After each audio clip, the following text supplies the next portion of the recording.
Hi, this is International Master David Pruess for Chess.com, and today we're going to do the second part of a very, very fundamental area of endgames, which is the king and single pawn against king. So I have another fundamental position for you right here, which is the king is in front of his own pawn, and he's on the 6th rank. The enemy king is on the 8th rank in the way of the pawn, and so successfully blocking and defending this territory here. Now, it turns out that this position is a win for white if it's white's move or if it's black's move. But it's very important for you to learn and remember why that is. So, first we're going to look at it with black to move, because that's the easiest. The black king will be forced to step aside here if he has to move, right? Because he and the white king are each controlling 3 squares in front of each other. And since black has to move, that means white has the opposition. The black king steps out of the way. The white king moves forward, and you can see the white king controls all 3 steps, and the pawn will queen. Very, very simple. So now, let us pretend that it is white's move instead. If it's white's move here, then the white king is going to have to step out of the way, right?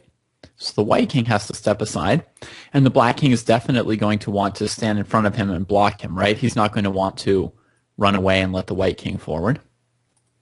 So the black king has to step in front of him and block him. But if you count it out and you remember the position with the pawn on the 7th rank that I showed you last time, you'll see that in this one position, white can win by just advancing his pawn in front of his own king. The black king has to go in front of the pawn. The pawn goes here, taking away 2 more squares from the king. And it happens to be black's move. Black steps out of the way. The white king comes forward, and he queens. So in summary, in this position, white always wins. You should know this position is very, very important. Now, let's talk about 1 or 2 other observations about king and pawn endings. All right, rook pawns. In rook pawns, what's special about them is it doesn't matter if your king is on the 6th. It doesn't matter who has the opposition. The only thing that matters is if the black king can get there in time to stop the pawn from queening without any aid from the king. Okay, so here we can see that the black king can catch this pawn in time, right? Okay, so now let's say we bring the white king up here, and we let the white king have the opposition. Here they go, and now the black king has to step aside. But the white king is not able to walk around the black king because there's no file I, no file to the right. So the king can't flank the black king. He has to just step back here, and the black king just steps back here. And in fact, the black king can move back to the 8th rank, and it doesn't matter. White can never, ever get control of h8. And if white starts to move this pawn down the board,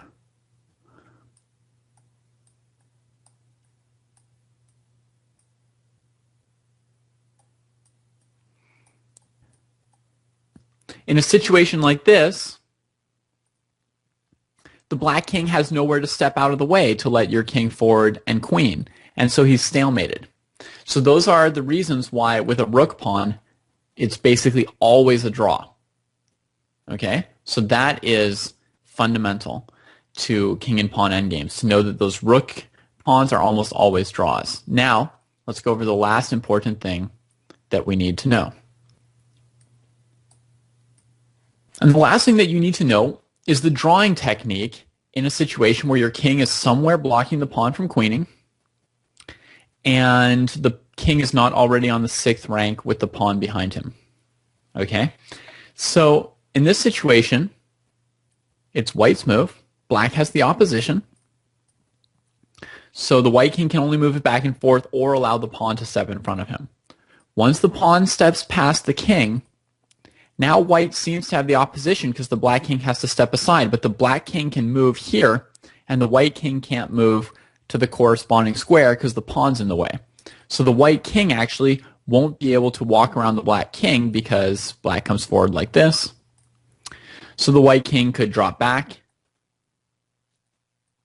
Now in this situation as black, you always want to drop straight back instead of dropping back diagonally. It's just good policy to go to the square where your opponent's king can't go to the corresponding square and take the opposition from you. And when he comes up, you can always take the opposition from him, blocking him. So eventually, if white wants to make progress, he'll have to push the pawn forward more and check you, right? His king can maneuver around behind the pawn all at once. Your king will always be able to keep up. So eventually, he's going to play this check. You'll move here. He'll move here to defend the pawn. Now, which way should you fall back? Which are these three choices? Straight back, okay? Always straight back. Because if the white king comes forward, you want to block him. The white king comes back here. You come forward again. He comes here. Which way should you go? Drop straight back.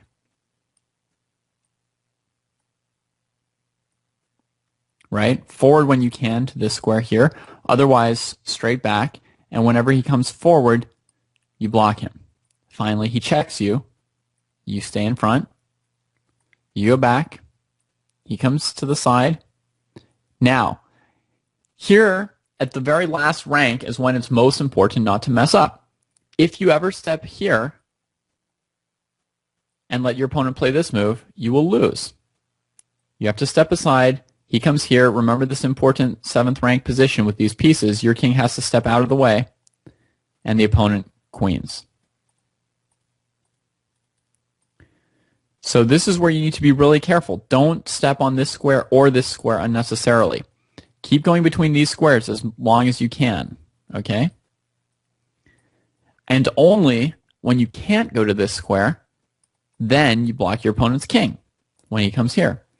And you force him back, back, back. Now where should I go? Here, that's right, and here, and block. And finally, he will check you, your king will come here, and you'll get a draw by stalemate. Now, you may want to quickly run through that endgame again, either playing against yourself or by replaying this video. And before I make any of the moves for black in this last example, before I make each of those moves for black, try and imagine in your head the correct move very, very quickly. Okay, so it's an instantaneous response for you.